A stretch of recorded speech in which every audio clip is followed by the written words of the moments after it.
What if I told you that in just one battle, 75,000 people lost their lives?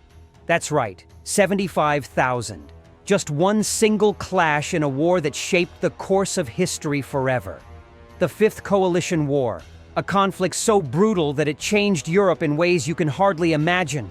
But how did this happen? Who fought? And what was the true cost of victory? Stick around, because the shocking truth of this war is about to unfold.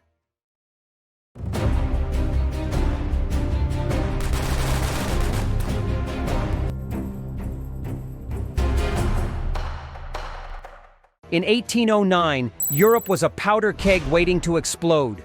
The French Empire, under the control of the mighty Napoleon Bonaparte, had expanded across the continent. He was unstoppable, or so it seemed.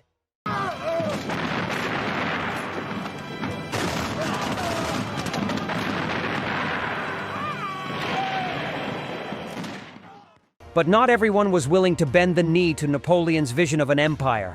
Across Europe, resistance was building. A powerful coalition of nations, including Austria, Great Britain, Spain, and Portugal, united against Napoleon's tyranny, desperate to push back and reclaim their independence. These nations were willing to sacrifice anything to bring an end to Napoleon's reign. However, Napoleon wasn't going down without a fight. This wasn't just any war. It was a life-or-death struggle that would determine the fate of the entire continent. And at the center of this storm, one battle stood above all others: the Battle of Wagram. The Battle of Wagram, fought in July of 1809, would become the turning point of the war. More than 140,000 soldiers faced off in an epic clash between France and Austria. But this wasn't just about numbers. It was about military genius, strategy, and sheer willpower. Napoleon's forces, though outnumbered, were incredibly well trained, while the Austrians, led by Archduke Charles, fought fiercely, hoping to halt Napoleon's domination once and for all. B Company! Front right! Fire!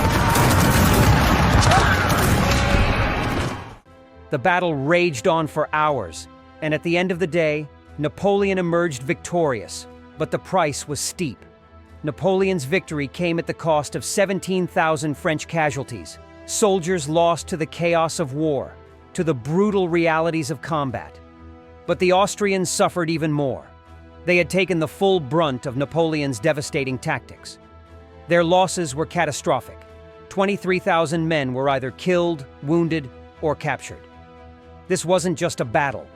This was a slaughter. At the end of the day, it wasn't just the soldiers who paid the price. The entire Austrian Empire was on the brink of collapse.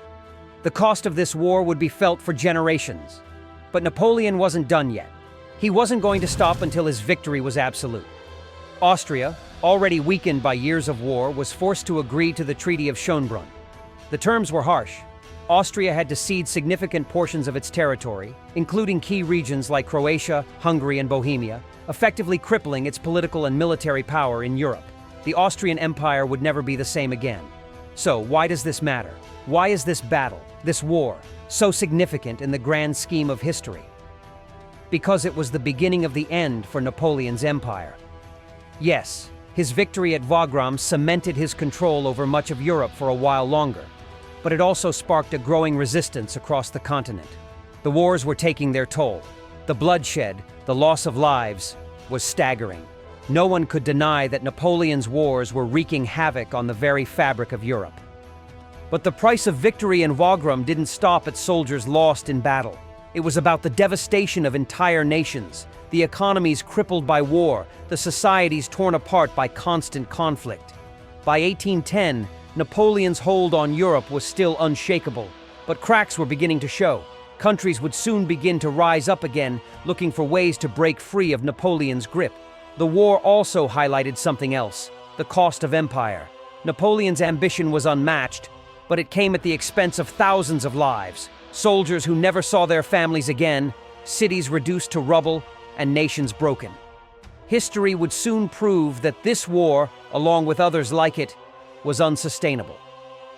Yet, despite the mounting costs, Napoleon's strategic genius continued to command respect. The French military machine continued to roll forward, crushing all who stood in its path. Napoleon could never be underestimated, but each victory, like the one at Wagram, would bring him one step closer to an inevitable downfall. The energy of an empire built on war and conquest would eventually burn itself out, and the Fifth Coalition War was one of the key moments where the forces of Europe began to fight back. And yet we can't ignore the lessons of the Fifth Coalition War. The courage of the soldiers, the sacrifice of the people, and the decisions of leaders had consequences that lasted far beyond the battlefield. Napoleon's military genius would eventually meet its match, but the path to that moment would be long and costly. So, let's take a moment to reflect. How did a war like this shape the world we live in today? Could it have been avoided? Was the cost of victory worth it?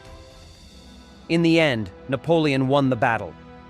But history has a funny way of catching up, and the shockwaves from this war would continue to ripple across Europe for decades to come. If you thought the Fifth Coalition War was intense, just wait until you see what happens next. The Sixth Coalition War is when the tides of war truly begin to turn against Napoleon. New alliances, bigger battles, and shocking betrayals. It's a story you won't want to miss.